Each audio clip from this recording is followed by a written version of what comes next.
Welcome back. State Senator Mallory McMorrow would like to be Michigan's next U.S. Senator. She's announced her candidacy this week and is selling a book at the same time. Our lead story, the president's tariffs on foreign cars coming into this country. Not everybody agrees.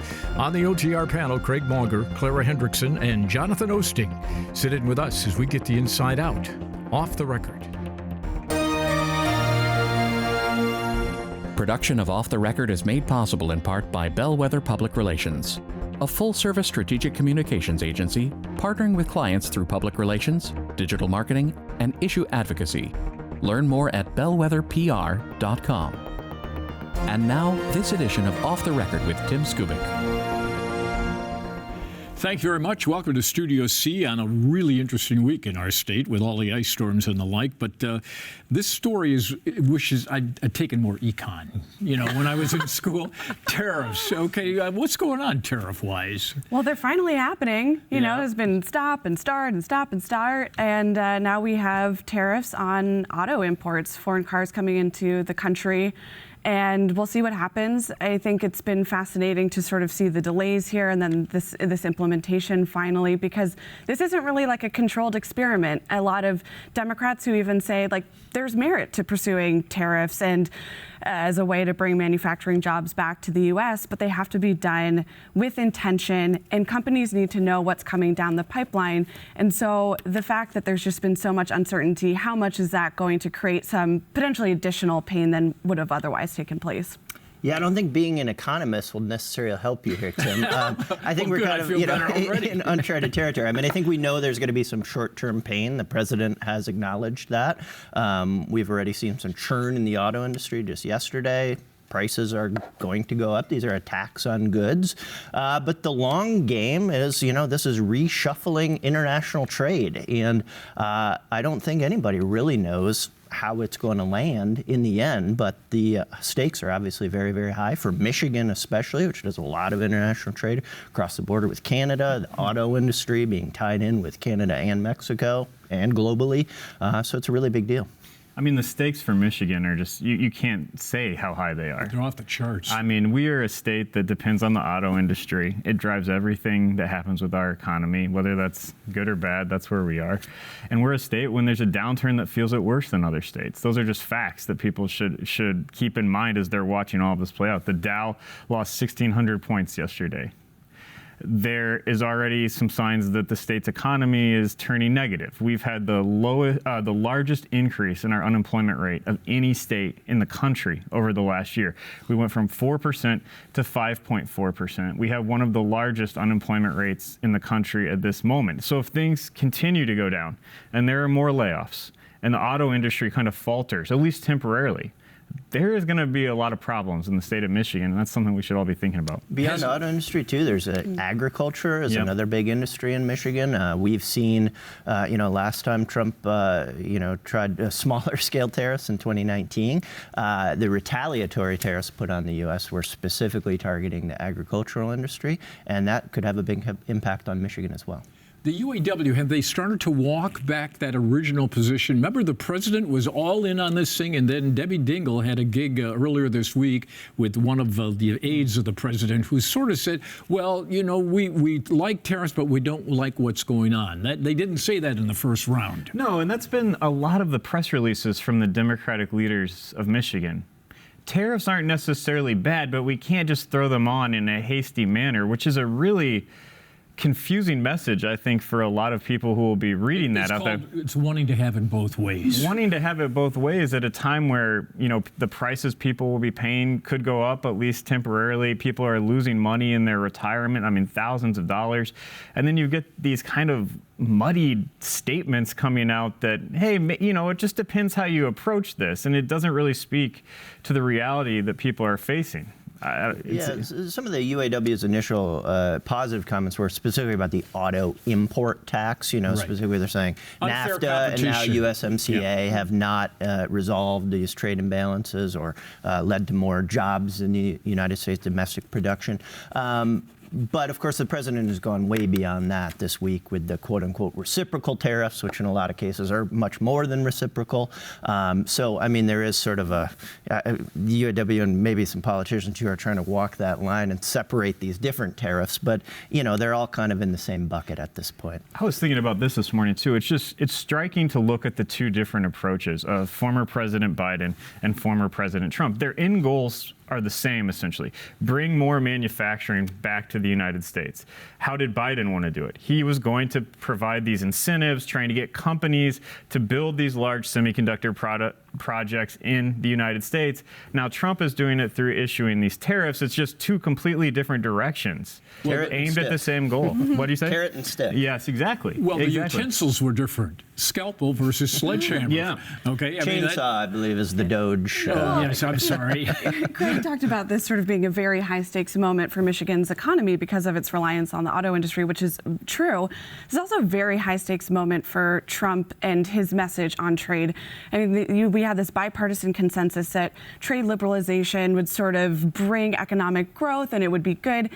There's an economic consensus now that created a lot of regional imbalances, and there were winners and losers from that bipartisan consensus. No politician has done more to reshuffle the politics of trade policy than Trump.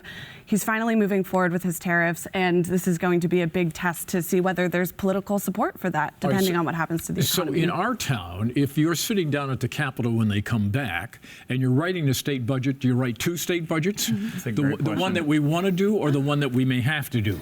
It will be fascinating to see for people who don't follow that process. I mean, they're constantly every quarter about a revenue estimate about what's going to be flowing into the state's coffers, and that's the basis for making the budget. The next revenue estimating conference, those are really usually quite boring, but this one might be interesting.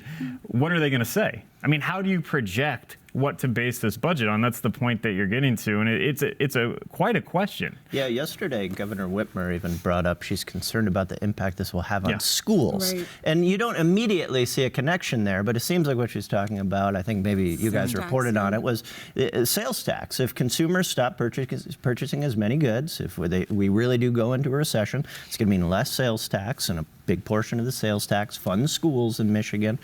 So, there are going to be interesting ramifications potentially down the line that folks might not have thought of. And then all of a sudden, the $10,000 per pupil is looking like it may not happen. Or you're going to have to make some choices. You're going to have to make some serious choices. You're not going to be able to free up $3 billion from the current budget for roads, like Speaker Hall has talked about. Well, it does. It's a predicament. It really is. And speaking about predicaments, let's talk to our guest who's in the predicament of running for the U.S. Senate. Let's see how she's doing. Senator, come on in.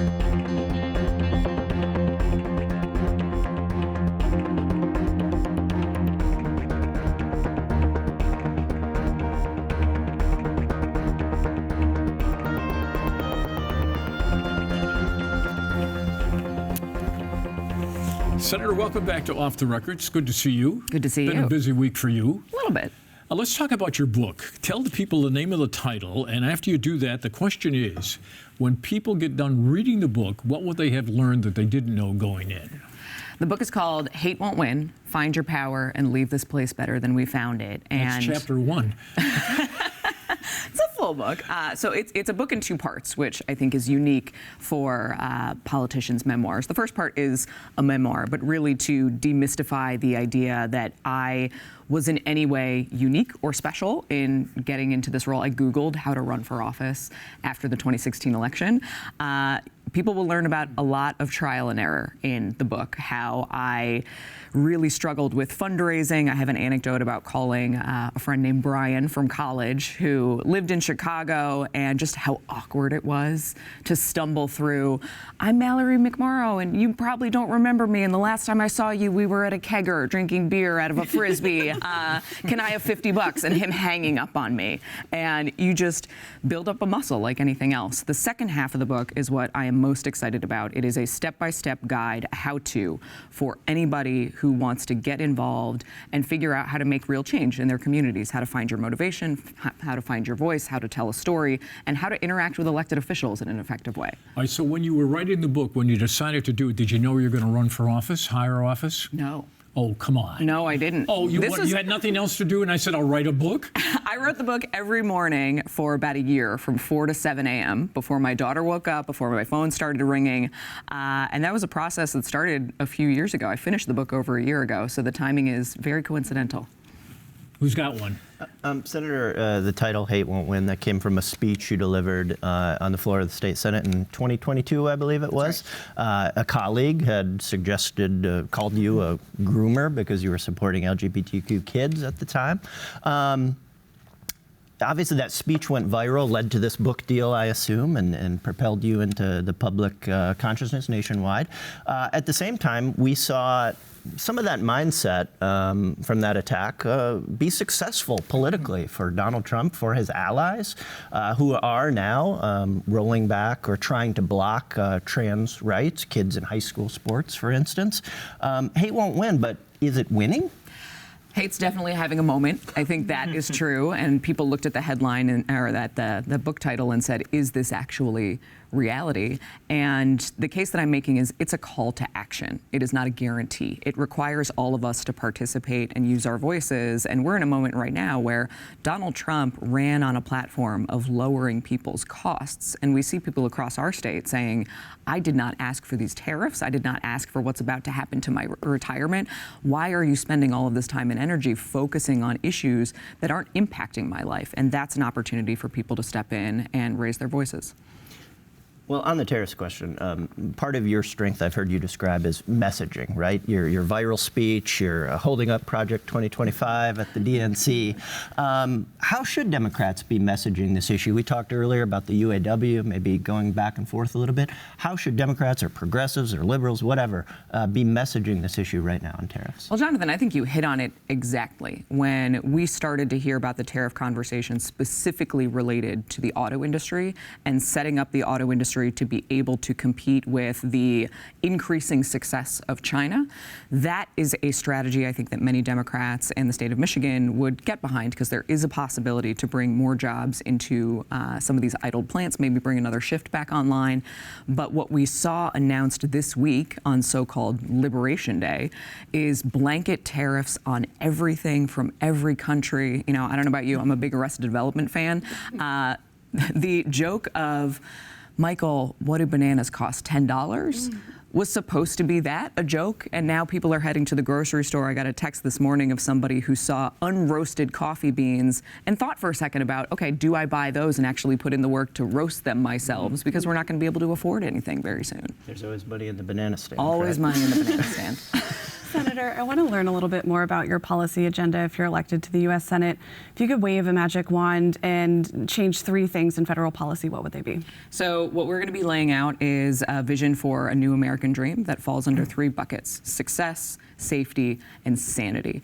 Success meaning I am a member of the millennial generation, the first generation that by and large is going to do worse than our parents. We are a generation that does not expect that we'll be able to afford to buy a house. Raising a family or starting a family is off the table for too many people. So that is really piece 1, is reclaiming the American dream narrative for people to show that if you work hard, you should be able to live the life that you dreamed of in a place like Michigan. And that includes maybe even going up north in the summer and having a place that you can rent and bring your family.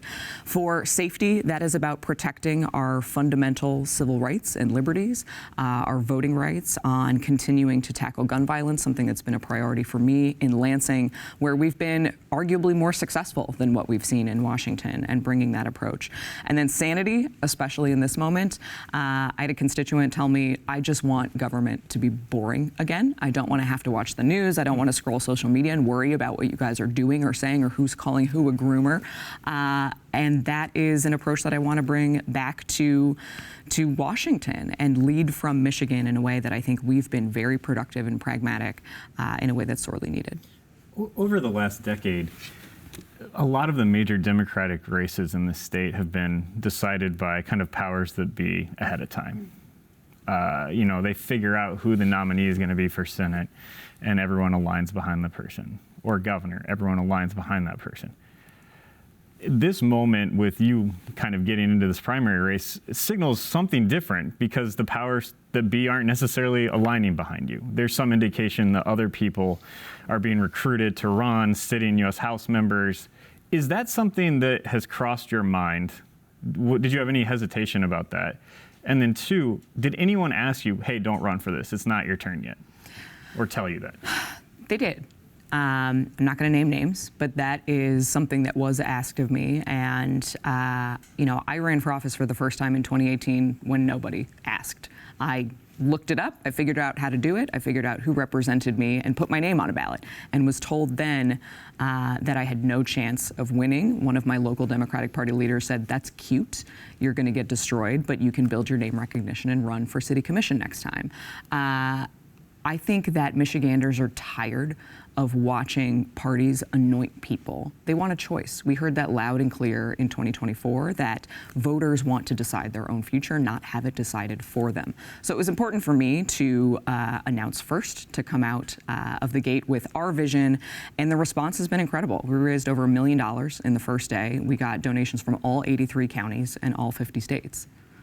What have you won't name the names of who kind of told you this. Was their message essentially, you should run for the state Senate again, you should run for the U.S. House? I'm just curious of how this process works, because we don't often get a window into it. Yeah, and first of all, I will say that by and large, as we've reached out to people, they've been very supportive. But there have been 1 or 2 people who the message was, it's not your turn, somebody else is looking at it, and you may want to consider running for Congress. And you told them, take a hike? And I said, I'm announcing on Wednesday. Dana Nessel has suggested that people that are trying to work with Donald Trump are going to regret it. Do you agree with her? I think the Attorney General is doing an incredible job in her role. I don't know when she sleeps, the number of lawsuits that she's filing and pushing back on the Trump administration when there is overreach, and overreach that, number one, violates the Constitution, breaks the law, or hurts Michiganders. At the same time, we've seen Donald Trump really take out personal vengeance on people who dare to stand up for him. We've seen that this happen in Maine with a governor who dared to speak out, and that he's denying that state funding. That hurts the residents of that state. So it's a tricky tightrope to walk, to be able to use your voice to push back. But this is a man who there's no rhyme or reason for why he does what he does, and everybody has to play their role. The question was, though, is the governor taking the right course by trying to cooperate? I think she has to. I don't envy the position that she's in, but again, if she stands up and says something that may get her flowers from the Democratic base, that's something we all celebrate, but then he denies our state $1 million just because she spoke out. As somebody who serves on the Appropriations Committee in the state Senate, that puts us in a really difficult position to try to figure out what type of a budget we pass. So in effect, Ms. Nessel, who could be an opponent in this race, has got it wrong. No, she's doing what her role is. Wait a second, you can't have it both ways. You can. You can understand that there is a different role between the governor and the attorney general. Well, apparently the attorney general doesn't understand that. She's telling the governor that what she's doing is wrong. Well, I'm not Dana Nessel, but I think both of them are doing their roles effectively. Can you expand on what you just said about the governor? I mean, a lot of people will be interested in those comments. We've seen U of M say they're doing away with their DEI policy, is getting blowback from a lot of Democrats, the Black Legislative Caucus, including we've seen major law firms in D.C. reach these compromise deals with the Trump administration. But you just said the governor should, is right to not come out and criticize. Am I interpreting that correctly? I think that she is being really thoughtful in how she responds and when she responds. She's up north right now dealing with the ice storms and the impacts. We are going to need federal funding from the Trump administration to respond to a disaster that we've seen in our state. The number of people who are still without power and the amount of money that it is going to take to repair the damage is going to be astronomical. So I do believe she is in a really tough spot to be able to use her voice to stand up in the way that she needs to stand up, while also not doing something that unintentionally inflicts harm on the residents of Michigan. So what about if you were in the Senate then right now? I mean, there was a lot of blowback from some grassroots Democrats for Gary Peters and Alyssa Salkin voting for Trump nominees, for instance, for various jobs. In D.C., would you be willing to reach across the aisle and work with Trump, or would you be part of the quote-unquote resistance? You got to reach across the aisle when you can. You know, here in the state, I have built up a reputation for bipartisanship, particularly on economic development. I have been very critical of our state's approach to leaning too heavily on large incentives and trying to reform SOAR, our state's largest economic development incentive tool, to focus more on community investment and prosperity. And I've worked most notably with John DeMoose, a Republican from northern Michigan, on introducing that legislation. We'll be reintroducing that legislation soon. So I'm always willing to work with whoever wants to work, but I also have a track record. If you are going to stand in the way of that progress, I'm going to stand up and I'm going to fight back. And the role in a legislative body is, in my mind, very different than that of the executive, where you are the singular person who's responsible for leading the state. I think you have a little bit more flexibility in a legislative body to stand up.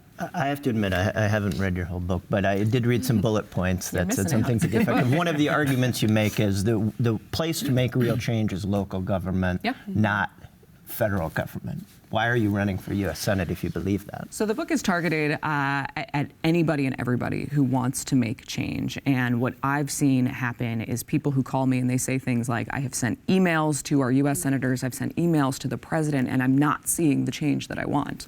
The argument in the book is to start local and work your way up. That if you care very deeply about, you know, the through line of the book is gun violence prevention and my red flag law, that maybe start with a resolution in your city council, then work up to have a relationship with your state representative or your state senator, and you are more likely to see movement than just starting at the top. Why I am now running for the U.S. Senate is I believe we need a real partner on the federal level in a moment where Republicans in the Senate are completely abdicating their responsibility to be a check on the administration. They're giving up their role to give Donald Trump everything that he wants. And as I think about the future of Michigan and Michiganders, we have to defend this seat to make sure that we're defending Michiganders. Let's talk about practical politics. If you were in the Senate today, you would vote to get Mr. Schumer out of the leadership position, yea or nay? Yes. Okay. And so secondly, do we conclude from that you wanted to shut down the government because he voted to keep it open? No. So we saw our delegation split on the vote. Gary Peters voted in favor of the continuing resolution. Alyssa Slotkin voted against it. And we saw Mitch McConnell. How would you have voted? Well, to be fair, I was not in all of the negotiations, but based on the public statements that I saw, I would have voted no. And I align with Alyssa's reasonings. She said that in the negotiations, she had asked for a guarantee that Donald Trump and Elon Musk would no longer fire federal workers at will, would not slash the Department of Education in half. I had a town hall in Birmingham where out of 100 people, 3 federal workers had been fired. And that she said she also wanted guarantees that if they appropriated federal dollars, that those dollars would be used as anticipated. And because she could not get that, she voted no. And instead, you're effectively just handing the Trump administration the keys through September with no ramifications. This is going to be a crowded Democratic primary for the U.S. Senate. How are you planning to stand out, and what makes you different from your potential opponents in the race? Well, right now, it's not crowded. There's only one person in the race, and it's me. And this feels like a moment, and the response from our launch is indicative of this, where people are looking for somebody new, somebody who has a different voice, somebody who knows how to cut through, somebody who reaches people where they are, somebody who knows how to communicate in a very real way. You know, I started doing on Instagram, Ask Me Anything, just about every week, and I've grown on that platform from 20,000 followers to 90,000 followers, just answering people's questions about, are we going to be okay? Some people ask me what's happening to the 9 bills that are in the State House and how are they going to get to the governor? So there's people who are very involved and in the weeds. And then people ask, what's your favorite Bluey episode? And how do you sleep at night? And how do you balance being a mom and being a legislator? And people want to know the people that they elect to represent them. And that is something that I think is unique to me, that I will be able to bring to this job that is very fresh and new to the U.S. Senate, where there are not that many younger elected officials. So I would be the youngest woman. Will you be an attack dog if you have to? If I have to, of course. And I always have been. Well, Mike Duggan says that's the wrong strategy, that people are fed up with that. I think people are fed up with fighting for fighting's sake. I am not going to be the equivalent of the Nancy Mace of the Democratic Party, where you're just picking fights and trying to go viral constantly. I never wanted to go viral. But when somebody comes at me and comes at people who I represent and who I care about in a way that is incredibly damaging, I am going to stand up for them. And I'm going to clearly articulate what we are fighting for. So people want to see a fighter. Watch how people responded to Cory Booker taking to the Senate floor, standing there for 25 hours to uplift the voices and the fears of his constituents. That is what they are looking for. So if I could go back to your comment earlier to Clara about a new generation of leadership. In your announcement, you said something to the effect of the people who are in D.C. aren't going to be the ones who can fix the mess in D.C. There are some members of your own party in Congress considering a run for U.S. Senate. Were you referencing them? I think the approach in Washington is wrong. And I am carving out a lane for myself as somebody who I think hits a sweet spot of being an outsider to Washington while not being a complete newbie. I know how to operate in a legislature, both in the minority, in the majority, and I'm making the case for myself. So it wasn't a shot at Haley Stevens, for instance? Individuals, no, absolutely not. You know, here's your problem. You get in the U.S. Senate, you have no power at all. You're a newbie, and newbies have nada. I think I've got a track record that says otherwise. You know, when I came into... Well, yeah, in the state, but the U.S. Senate's a little different. It is a little different, but the skill set is the same. Do you want to stay for a little bit of overtime, can you, or not? What time we got? Sure, I got you. Okay, all right, well, good. Because it'd be bad having nobody in that seat over there. Go to WKAR.org for more Off the Record right after the close credits. Production of Off the Record is made possible in part by Bellwether Public Relations, a full-service strategic communications agency partnering with clients through public relations, digital marketing, and issue advocacy. Learn more at bellwetherpr.com. For more Off the Record, visit WKAR.org. Michigan Public Television stations have contributed to the production costs of Off the Record.